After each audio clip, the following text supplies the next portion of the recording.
Hello and welcome to Blockchain Gaming World episode 91. I'm your host, Jon Jordan, and joining me for today's episode is Robbie Ferguson, co-founder at Immutable. How's it going, Robbie? Good. Good to have you on. You have been around in the blockchain game space for a long time, as you just said there. Started off as Fuel Games back in 2017, 2018, I guess, that sort of time. Yeah, really the tail end of 2017 is when we first got involved in the space from a product and building perspective. But my co-founder and I have been in blockchain since 2014. Uh-huh. You're using your veteran status there. So tell us a little bit. It's only in crypto that 6 years would be veteran status, right? Yeah. Exactly. But let's kind of peel that apart a little bit before we get stuck into the game side of things. So how did you get into crypto? What was the kind of the spark there?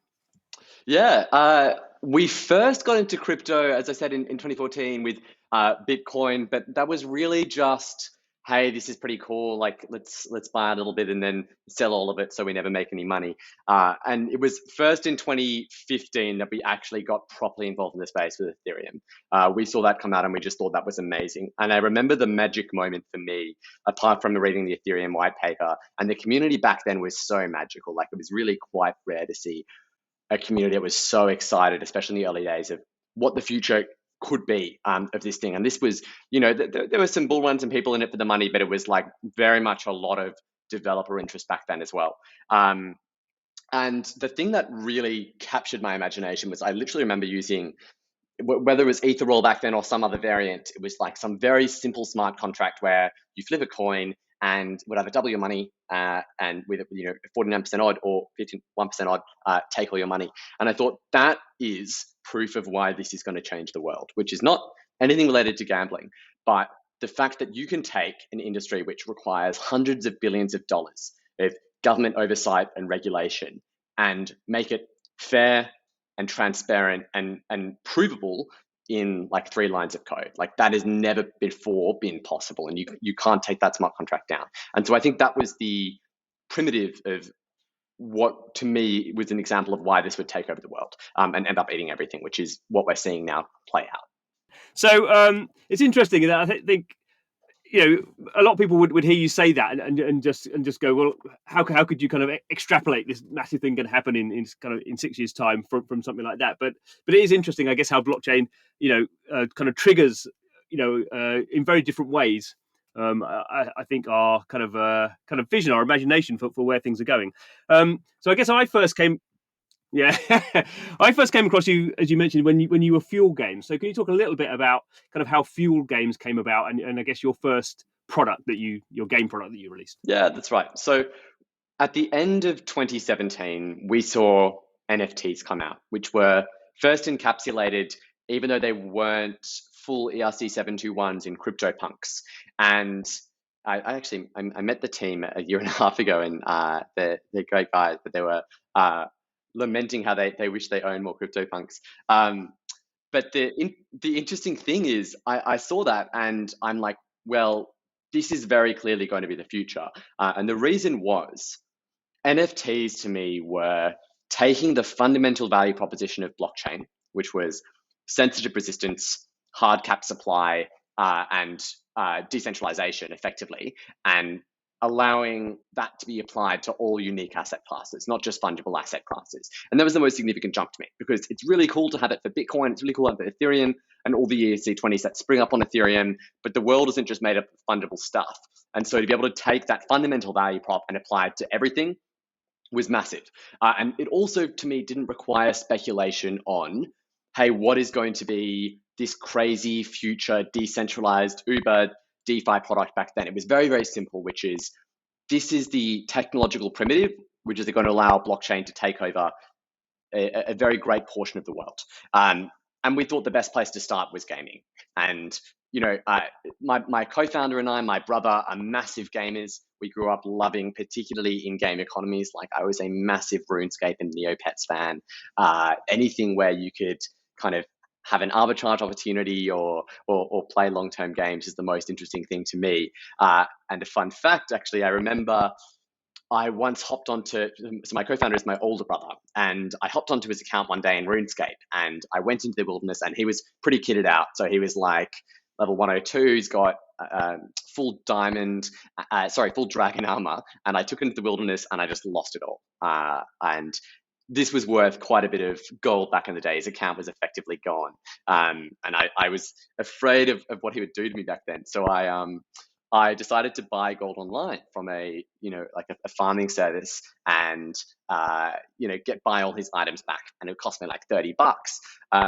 And 2 days later, the account was banned. And now Jagex just sells you gold. So I thought that was pretty rubbish early on, and I think there's a better way we can run some of the economic models in these games, which embraces people's desire to have them as assets and trade them, which is the paradigm shift we're seeing with the whole of crypto, right? So yeah, I think we saw that gamers were digital natives. They would love to be able to own their stuff, and they will understand the value proposition of this faster than any other demographic class around the world. So we thought it was a really, really fantastic place to start making, NFTs take over the world. I've heard so many sort of stories of people who got into kind of blockchain, and particularly blockchain games, fairly early on, and they'd all gone through those sort of similar processes of doing some sort of things against the game terms, in terms of those kind of economies, and obviously at some point getting banned. I mean, I guess the most famous example is Vitalik in, I think, World of Warcraft. But I've heard that just anecdotally there's a lot of people who, and I don't necessarily think that was the main reason they got into blockchain, but I think No, he said that was a joke, but it's a really good point of how people come to these realizations from a principled perspective, why you need trustless economic value.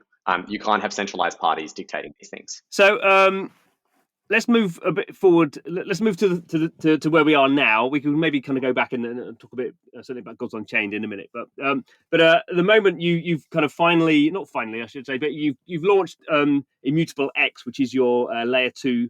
It's kind of scaling for your products and for other products. It obviously kind of works with Ethereum, and that's taken you quite a long time to do. I think these things are not simple. So can you talk a little bit about that process and why I guess you felt that you had to kind of create your own layer 2? Because there are obviously other layer 2s, sort of commercial products out there. It's interesting. Some developers have chosen to do their own. Some have gone with kind of generalized middleware. Why did you decide you had to kind of make that investment and create your own? Yeah. Okay. So this is quite a big question. The first thing to say is it is always the plan of the company to be a technology company. We see Gods Unchained in our products as excellent products which we want to make a top 3 trading card game in the world. But more importantly than us, they are our customer that allows us to build a protocol successfully and not in isolation from what developers actually want and need. So that's kind of the first thing to say. The second thing to say is that when we built Immutable X and when we decided to build it, it was very much we want to make a protocol that is not just serving our games, but that can serve every game. And the important choices in that was we never wanted to compromise on 2 things as we searched for a way to build this scaling solution. And if there was a good one out there, we would have used it. But the 2 things we never wanted to compromise on was A, security, and B, network effects and commercial success.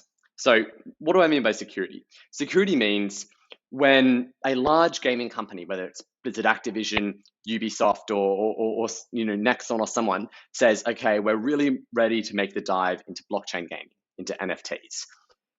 Their biggest nightmare is putting them on a blockchain and having one of their users' assets compromised via an attack on the chain. That's their brand damaged. That's worth, that's going to hold back the industry by far more than any lack of interest in content is a damaging experience for a major player. And so what they want is a solution that they can rely on being game theoretically secure, no matter how valuable it is. And the reality is you just can't put like Fortnite assets or a $69 million, Beeple on many of these alternative solutions. They're just either not secure enough, they're not decentralized enough, or they're not capable of supporting that level of value. Like the level of value of those assets is worth more than the cost to attack the blockchain. And so the number one most important criterion for us is It has to be truly decentralized and it has to be secure. And to me, rather than building our own blockchain, raising a bunch of money from VCs and going into bat against Ethereum, we thought, well, why don't we just work with Ethereum and scale it? That seems to be far more beneficial for users, and B, helps us achieve our second goal, which is network effects and commercial success. So the second most important thing is, even if you have the most secure solution in the world, if no one uses it, it doesn't matter. And so what was really important to us is that where users trade, the protocol in which they're trading has to be the protocol in which everyone is using. It's where you can find the fairest price for your assets. It's where if you're a marketplace and you're trading your assets, you're having the most activity occurring on the protocol under the hood. It's where if you're a game developer or an art asset originator or a major IP doing an NFT drop, you are getting the maximum revenue because that's where users live and that's where users' money lives. So that was really, really important. And again, the clearest solution for us was build a layer 2 on Ethereum rather than build a competitor to Ethereum. And to get very clear, there are currently no layer 2s other than Immutable X live on Ethereum right now for NFTs. So things like sidechains aren't actually a layer 2. They're effectively just their own consensus mechanism with the bridge to Ethereum, which is really the only alternative you have right now. I mean, that logically that sort of makes sense. You make a good argument for it, but it's interesting that particularly on the network effects side of it, that clearly is a much more ambitious project, mainly perhaps from a technical point of view, but certainly from a kind of a kind of commercially onboarding point of view, than just building something that really works well for your games. Which other kind of blockchain game projects are just sort of building their own thing that's kind of tailored to what they want to do, and that sort of makes sense. They're just building their own tech. Whereas the network effects thing is you guys are looking to do something that is obviously bigger than your games, bigger than the games that you're also publishing. I think it sort of makes sense. I think the areas in which it doesn't make sense is it's very, very expensive to build good technology here. It's pretty cheap to build a centralized sidechain, and you get pretty cheap results, which is the only way you're achieving scalability is by compromising on decentralization. People talk about scalability as an issue with Ethereum. Ethereum chooses not to be scalable right now because it prefers preserving decentralization. And the reason ETH2 and proof of stake and sharding is taking so long is because these are very difficult things to build well, while not compromising on decentralization. So when other chains magically come out with scalability, whether that's a side chain or whether that's a brand new layer 1, they've generally done it by, cutting something. Like they're compromising on something, right? They haven't magically gotten more smart than the largest blockchain developer ecosystem in the world, Ethereum, who's been working on it for many, many years. But the second thing is almost more important, which is at the end of the day, in a decade, tech won't matter. There'll be a number of sufficiently decentralized solutions. What will matter is where are the network effects? What do people use? And time again, the world has proven that an inferior technological product, which gets a head start on network effects, always wins out. And that's why we've chosen to build on Ethereum and inherit those network effects and scale Ethereum rather than competing with it. And frankly, I view sidechains as a competitor to Ethereum. Anything with its own consensus mechanism and its own source of value is effectively competition to the ultimate settlement layer. Yeah, well, it's interesting. I guess, as you say, we'll kind of see how stuff plays out. I don't want to fall down. We're in a rabbit hole. I don't want to fall down additional rabbit holes of talking about something like Binance Smart Chain. Of course, and this is just my view. Yeah, and I broadly say I would agree with you, but equally, I think it's interesting. We won't discuss this any further, but something like Binance Smart Chain clearly has by any metric been very successful. How that plays out in the future, we'll wait and see. It's not a game thing, so I'm not going to continue down that line. So okay, so you've got Immutable X. You're there. You're saving gas fees. You've got like over 1 million NFTs minted on there. So how do you see? How does Immutable X and Gods Unchained? How do they sort of start to go in sync now? Absolutely, yeah. And look, I might touch quickly again, John, back on the previous point, which is I think it's good that there's competitors to Ethereum. Like competition is great, right? It's just people need to know what they're getting. at the end of the day, and it's very important that is clear.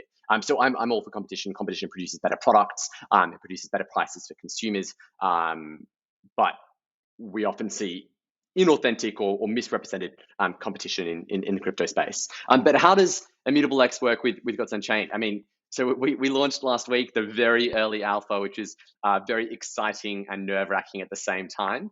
But it's actually been really successful. So we're really happy. So the couple of stats I'm excited about are in the first 24 hours, more peer-to-peer NFT trades occurred via our layer 2 than occurred on Ethereum in the previous week on layer 1.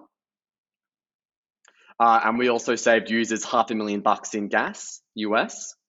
And then the third stat I'm actually most proud of, which is actually not something you'd typically think would be proud of, is the average NFT trading price is $23. And the reason I'm excited about that is no 23 NFT dollar trades are occurring on main chain right now because of gas fees. So you're literally cutting off such a large portion of value for people for being able to exchange and create a marketplace, especially for the long tail of NFT assets. Because right now we've seen a tremendous amount of interest around art NFTs, which I think is amazing, and people have been doing amazing work. And the reason we build Immutable X is so we can also cater to those people, because you're not going to put a $69 million people on a sidechain, right? But the reason I'm excited about this is you finally open the floodgates for liquidity for low value assets, which is when you can have the big players coming into the space. It's when you have, major gaming companies coming and saying, hey, Ethereum is ready now for us to put a World of Warcraft on there, for us to put a Fortnite on there. Yeah, no, absolutely. No, it is. It's kind of funny. I do a lot of videos, and you look back, in fact, have sort of comments and people, laughing at me saying 2 years ago, oh, the gas fees were quite expensive, and it's like $2, and but you're buying $10 things there, and you sort of forget over time how quickly you lose the ability to just buy these very low value assets, and it's, it was kind of go back to 2017. I always like the question we always asked, how much worse can it get? Oh yeah, no. The answer is it can just get infinitely worse. Like, what if in 6 months we're looking at 1,500 Gwei and you can't buy anything under $5,000, right? So it is very important we move to these layer 2s. That's a really good, and I guess it's kind of interesting because when you do kind of give people now the opportunity, you have this kind of pent up demand that's obviously been there for 6 months, a year's worth of people desperate to kind of do something and not being able to do it. I've even felt it like this week when the gas fees on Ethereum are like under 100. I'm like, there must be something I can do. It's under 100 Gwei now. I must be able to do something. So that's a sort of good technological step. But in terms of the kind of this network effects, can we talk a little bit about you guys moving into publishing? Because that's, I guess, a logical outworking of you having, you being being a games company with your technology, and a big point of network effects is having, multiple kind of products on there. You have more users going in, you have more value going in. So was that always something you were going to do, as in, directly kind of publish things, or was that because publishing is a bit different to developing? There's a different sort of attitudes. Definitely. Yeah, look, I can actually answer this pretty comprehensively, which is publishing is probably a small part of Immutable's future in comparison to just focusing on our protocol. So we absolutely want to focus on the content we have right now, especially because that content has a lot of traction, and we think they're excellent examples of the space. I mean, the amount of games companies I've talked to who said we use Gods Unchained as a model of how we think about entering the space is very high, as one of the first kind of true AAA games on the blockchain. But over the future, I see the company's main expansion being we're a protocol serving everybody. And we think there's a particularly good use case for games right now. So yeah, the more interesting thing is I think perhaps all the games we're talking to about supporting in different ways. And look, the things they're interested in there are, A, how can they give a frictionless and seamless experience to their users? And B, how can they design their economies around the constraints or benefits of the blockchain? And I think in the same way that you literally can't have a sustainable economy without scarce money, like Bitcoin or Ethereum, you cannot have a sustainable game economy without scarce NFTs. And so I'm very, very excited about, because literally there has been no successful game economy. And I use successful in quite a hard word here, which is there have been lots and lots of economies that have made a lot of money for the generators of the economy. There have been lots and lots of economies which create interesting metagames, but there has been no economy where you have prices remain sustainable, where you have like proper constraints on the operating systems and the inputs and outputs of the economy. And even if you look at things like RuneScape, you literally can't buy the most expensive assets right now, right? Like you have to collateralize them, because the maximum amount of gold that the database can allow your inventory to hold can't buy you a red party hat. And so I think the interesting thing is, for the first time ever, we're able to have hard capped supply constraints on components of the economy. And that can give users certainty around that, how economy can build. Like you literally can't have economy without scarcity, right? It's like one of the fundamental tenets of the blockchain. I'm excited for game developers to bring their massive expertise from normal gaming and see, well, how can we build with these advantages now in this space? So how do you think that kind of normal or traditional game developers are actually viewing this? Because I've been around in the game space for a long time, and even now I'm still quite surprised that there's a level, there's definitely a lack of enthusiasm, and there's a level of sort of kind of a certain amount of antagonism still, and a certain amount of sort of boredom. Certainly the NFT side of things, I don't think has necessarily helped kind of games companies get excited about blockchain. So obviously you're talking to people, on a different level. You've got a technology that you're sort of offering to them, or people are coming to you and saying, you seem to be being successful in this space. How can you help us? I mean, do you think game companies now sort of now understand this is where it's going, or is this still seen as pretty bleeding edge, and maybe in 5 years we'll sort of get round to it? Has the attitude changed since you've been kind of offering being in the blockchain game space? Yeah. So the most interesting thing is that there are many games companies around the world right now who literally have a full-time team of 30 or 50 people working on blockchain gaming full-time. Mm-hmm. There are obvious ones like, absolutely. Yeah. I mean, there are obvious ones like Ubisoft, where they have their incubator and all that jazz, and they're actively making plays in the space. And of course, it's not Ubisoft's real treasury and gaming engine focus on this stuff right now. It's a guy with a good budget who's trying to prove to the CEO this is the future.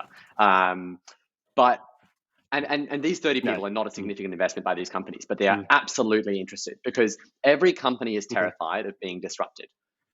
That's the innovator's dilemma, and is the difficulty of incumbents is to stay ahead of these developments and make sure they're not the ossified incumbents who just get taken by storm, which with crypto seems like it can be done easier than ever because of the rapid ability to switch network effects with incentive coordinations, as we saw with even SushiSwap and Uniswap. So I think that's first the interesting thing, which is like everyone right now is like eyeing suspiciously the space and making sure that if it blasts off, they're ready to take advantage of it. And the second thing is, this year the space has blasted off and they need to be ready to take advantage of it. So my timelines on mainstream gaming has been accelerated by about 2 years. At the end of last year, it was really, we're setting up to be having real engagements with the space in 2 years from major gaming companies or indie gaming companies. And there's a ton of interest from indie gaming companies because they see this as an excellent way to monetize early on. But now with the rise of NFTs, and like our job used to be, how do you explain an NFT without saying the word NFT?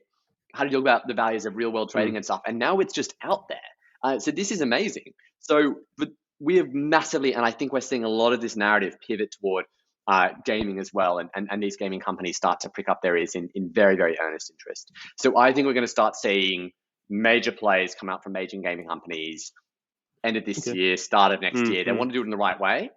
But we're definitely. Have you been surprised that, obviously game NFTs have been around, end of 2017, I guess we had the ERC 721 standard. And obviously there's blockchain games out there. They just, not really had much traction.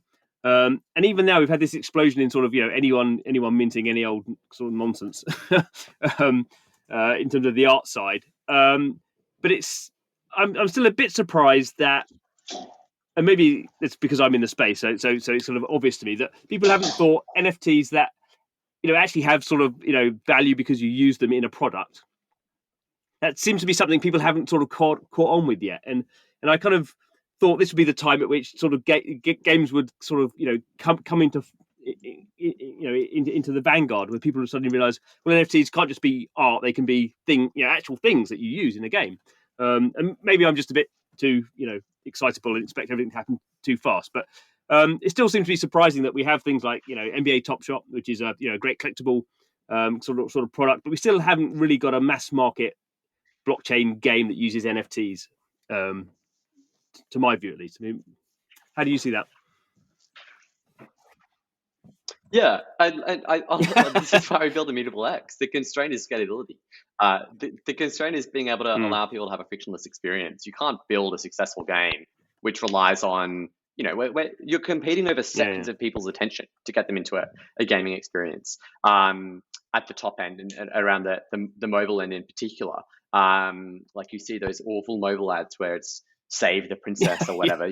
That stuff is just optimizing to the nth degree. And if you have to have this, cost of goods sold, which is $40 per NFT generated, there's no way you're going to compete with these highly, highly optimized gaming machines. But I think the reality is the problem is that you refer to it and that we all refer to it still as blockchain gaming. I think when we start to say users' expectations of what their assets are have changed, and we start to see mainstream economies just use NFTs as the best way to implement those economies in a genuine and thoughtfully monetized way that aligns incentives between parties, that's going to be when we see the first major kind of use case. And you probably wouldn't even refer to it as a blockchain game. And there's some really good attempts going on right now, I think, of building some of that as well. So we're gonna be sort of, I guess, wrapping up now. Where are things going for you guys? You got Gods Unchained, you've got Immutable X as a platform. You've probably got lots of other things you don't want to talk about. But how do the next 6 months look from an Immutable point of view?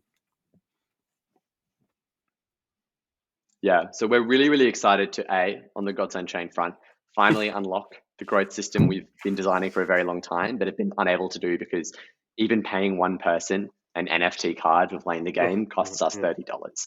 And the reality is, in order to have a sustainable economy, you probably want those cards to be worth 5 cents. Like, that's a great economy, and you'll have high value cards, but you want this thriving engine. And so we're very, very excited to be able to start properly ramping up performance marketing. And we've seen a massive increase in our weekly active players into the many tens of thousands this year as well, which has been really exciting. But we're excited to take that to the 500,000, which is, I think, where also even that level of success, people are saying, hey, you can build a genuine mainstream game with this technology. So that's on that side. On the Immutable X side, it's very clear, which is we are keen to start scaling Ethereum's NFTs. We want as many people as possible to be using Immutable X. We want to design Immutable X so that it gives people the best possible trading experience. It gives marketplaces the best possible way to monetize as a marketplace. It gives applications the best possible way to trade items inside. The goal is really, we want to be the people invisible under the hood, helping people who want to use Ethereum, the leading public blockchain, to create NFTs, to be able to do so for free, for no gas costs whatsoever. No pressure then. That's pretty simple. Half a million players. Well, luckily we've been working on this probably longer than anyone. I mean, I certainly didn't know of anyone building a layer 2 for NFTs back in the day. And we've also made some excellent partnerships, whether that's with Starkware, the kind of leading ZK proof providers in the space, who I think are the best kind of long-term choice here. Good, excellent. Well, thank you very much for your time. We'll put in all the links so people can find you and find out what's going on and keep up to date with all the many things you're doing. Thanks, and obviously, John. thank you guys for watching and listening. We are slowly grinding out towards our 100th episode. Got 9 more to go. We will get there eventually. But thanks for watching. Please reach out on the usual channels if you have any comments, and if you want to, certainly on the podcast, give us any reviews. That would be fantastic. Helps people find the podcast. But other than that, just to say, every week we are talking to the people who are building this kind of weird, crazy, exciting new kind of form of gaming, I suppose.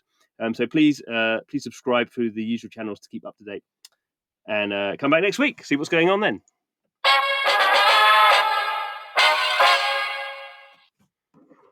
Here we go. Let's just Awesome. Thanks, Jon.